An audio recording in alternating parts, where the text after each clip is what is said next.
Waves media తెలుగుకి స్వాగతం. పల్నాడు జిల్లా మహా ఉద్యమ ర్యాలీ కార్యక్రమంలో YSR Congress party PSC member Vinukonda మాజీ శాసనసభ్యులు బొల్లా బ్రహ్మనాయుడు పాల్గొన్నారు. ఈ సందర్భంగా ఆయన మీడియాతో మాట్లాడుతూ ప్రస్తుత కూటమి ప్రభుత్వం ప్రజా వ్యతిరేక విధానాలతో ప్రజాస్వామ్యాన్ని కాలరాస్తుందని తీవ్ర విమర్శలు చేశారు. ప్రజల సమస్యలను పట్టించుకోకుండా అక్రమ అరెస్టులు, తప్పుడు కేసులతో ప్రతిపక్ష గొంతు నొక్కే ప్రయత్నం చేస్తుందని ఆరోపించారు. ప్రజాస్వామ్య హక్కుల పరిరక్షణ కోసం ప్రజల తరఫున పోరాటం చేయటమే ఈ మహా ఉద్యమం లక్ష్యమని స్పష్టం చేశారు. వైఎస్ఆర్ కాంగ్రెస్ పార్టీ ఎప్పుడు ప్రజల పక్షాన్ని నిలుస్తుంది, ప్రజల సమస్యలపై పోరాటం కొనసాగుతుందని తెలిపారు.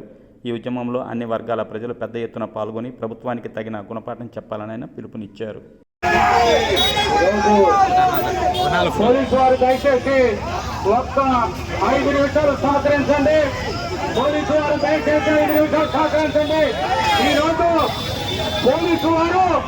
అన్ని విధాలా ఈ కార్యక్రమాన్ని అడ్డుకునే ప్రయత్నం చేస్తున్నారు. కూటమి ప్రభుత్వం చేస్తున్న కుట్రలో భాగం ఈ పోలీసు అన్ని విధాలా పూర్తి స్థాయిలో ఈ ఉద్యమం ఒక ప్రపంచంలాగా పూర్తి స్థాయిలో జగన్మోహన్ రెడ్డి గారి స్థాయి చేస్తున్నటువంటి ప్రజలు, ఆ ప్రజలు చుట్టూ చప్పుడుని అడ్డుకోవాలని పోలీసు వారు ప్రయత్నం చేయడం కరెక్ట్ కాదు అని సందర్భంగా తెలియపడుతున్నాం. ఈ కూటమి ప్రభుత్వం కోట్ల వేలతో కూలిపోవడానికి రెడీగా ఉందని కాబట్టి సందర్భంగా తెలియపడుతున్నారు.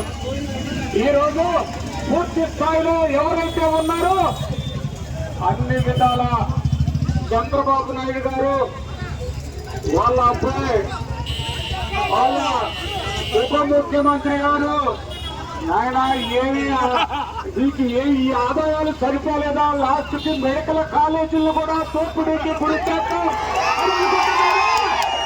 అది సహించాలని కూడా ఈ సందర్భంగా తెలియపరుస్తున్నాం. ప్రతి పేదవాడు గుండెల్లో జగన్మోహన్ రెడ్డి గారు ఉన్నారు. ప్రతి పేదవాడు గుండె చప్పుల్లో చంద్రబాబు నాయుడు అని ఇచ్చి కొట్టుకపోతే ఇప్పుడు ఈ కూటమి ప్రభుత్వాన్ని కూడా ఈ సందర్భంగా తెలియపరుచుకుంటూ ఈ చట్టం చేసిన ప్రతి ఒక్క వైఎస్ఆర్ కాంగ్రెస్ పార్టీ నాయకులకి, కార్యకర్తలకి, అభిమానులకి అందరికీ పేరు పేరున ధన్యవాదాలు తెలియపరచుకుంటూ సెలవు తీసుకున్నారు. సత్యపల్లి ఇన్ఛార్జి అయినటువంటి